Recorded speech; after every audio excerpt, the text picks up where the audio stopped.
திருஞான சம்பந்தரும் திருநாவுக்கரசரும் சுந்தரமூர்த்தி நாயனாரும் தந்தவை முதல் 7 திருமுறைகள். 8ஆம் திருமுறை மாணிக்க வாசகரின் திருவாசகம் முதல் பகுதி, திருக்கோவையார் 2ஆம் பகுதி. 9வது திருமுறை 9 அடியார்கள் தந்த திருமுறை. திருமாளிகை தேவர், கருவூர் தேவர், சேந்தனார் சேதுராயர், கண்டராதித்தர், பூந்துருத்தி காடநம்பி, புருடோத்தம நம்பி, திருவாளிய அமுதனார் வேணாட்டடிகள் என்ற 9 அடிகள் தீட்டியவை 9ஆம் திருமுறை. 10ஆம் திருமுறை திருமூலர் தந்த திருமந்திரம் 10ஆம் திருமுறை. 11ஆம் திருமுறை காரைக்காலம்மையார், நக்கீரதேவநாயனார், கபிலதேவநாயனார், பரணதேவநாயனார், கோல் நாயனார், சேரமான் பெருமாள், பட்டினத்தடிகள், நம்பியாண்டார் நம்பி இவர்கள் தந்தவை. 12ஆம் திருமுறை சேக்குழார் தந்த பெரிய புராணம். இந்த 12 திருமுறைகளின் அடிப்படை நமசிவாயன் என்ற 5 எழுத்துத்தான். இந்த நமசிவாயன் என்ற 5 எழுத்தை வைத்துத்தான் சிவபுராணத்தை தொடங்குகின்றார் திருவாசகம். வான்கலந்த மாணிக்க வாசகனின் வாசகத்தை நான் கலந்து பாடுங்காம் நற்கருப்பன் காற்றினிலே தேன் கலந்து பால் கலந்து செழுங்கனிச்சின் சுவை கலந்து ஊன் கலந்து உயிர் கலந்து ஓப்பாமல் உவட்டுவதுவே இனிப்பதுவே என்றாரே மாணிக்க வாசகர்.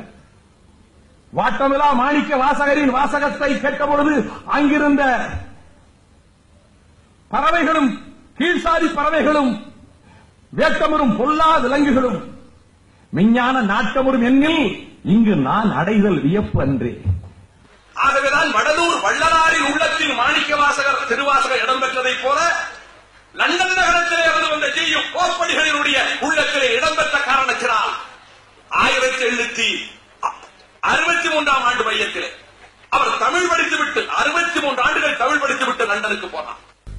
லண்டனிலே ஆக்ஸ்போர்டு பல்கலைக்கழகத்தில் பாலியால் கல்லூரியில் தமிழ்துறை தலைவரானார். அவர் திருவாசகத்திலே உருகி போனார். அந்த கல்லூரியினுடைய தலைவர் பெஞ்சமின் ஜோவத் என்பவரோடு ஒரு நிலா வெளிச்சத்திலே நடந்து போகிற போது, உலகில் திருவாசகத்தை போன்ற ஒரு நூலை இதுவரை நான் படித்ததில்லை, தமிழிலே இருக்கிறது என்று சொன்னபோது, அதை நீ மொழிபெயர்க்கலாமே என்று அந்த பல்கலைக்கழகத்தின் தலைவர் கூறும்போது எனக்கு புதுமை வந்துவிட்டது. அதை மொழிபெயர்க்கும் ஆற்றல் இல்லை, எனக்கு மொழிபெயர்க்கக்கூடிய அளவுக்கு என் வயதில்லை என்று சொன்னபோது, to have a fine work in progress is a way to live long. You will live till you finish it. ஒரு நல்ல காரியத்தை பெரிய பணியிலே முன்னேறி செல்வது நீண்ட காலத்துக்கு வாழ வழிவகுக்கும். இதை முடிக்கும் வரை நீ உயிரோடு இருப்பாய் என்றார். 1900 ஆண்டு ஏப்ரல் 20ஆம் தேதி அவருடைய மொழிபெயர்ப்பு வெளியாயிற்று. கோப்படிகளினுடைய மொழிபெயர்ப்பு வெளியாயிற்று. அந்த திருவாசகம், அந்த திருவாசகத்துக்கு உரை தீட்டிய ஒரு பலர்கரை உரை தீட்டி இருக்கின்றார்கள். காலத்தின் அருமைகளுக்கு நான் விரிவாக செல்ல விரும்பவில்லை. அந்த திருவாசகம் 51 பதிகங்களை கொண்டது. 656 பாடல் அல்லது 658 பாடல் என்று சொல்வார்கள். இந்த 51 பதிகளில் 10 பாட்டாக 19 பத்துக்கள் இருக்கின்றன.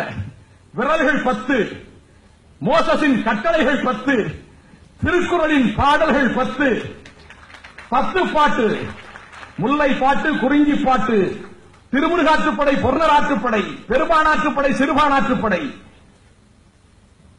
பட்டினப்பாலை, மதுரை காஞ்சி மலைவடுகடாம் என்று 10 பாடல்கள். அதை போலத்தான் இங்கே இந்த திருவாசகத்தில் 51 பதிகங்களில் 19 பத்துக்கள் இருக்கின்றன.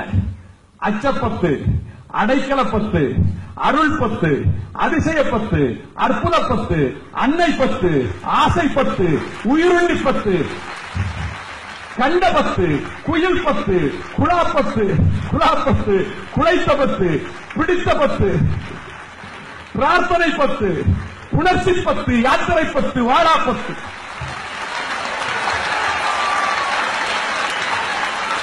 இந்த 10 இவர் எதை பற்றி கொண்டார் தெரியுமா? இவர் 3 பத்தை பற்றி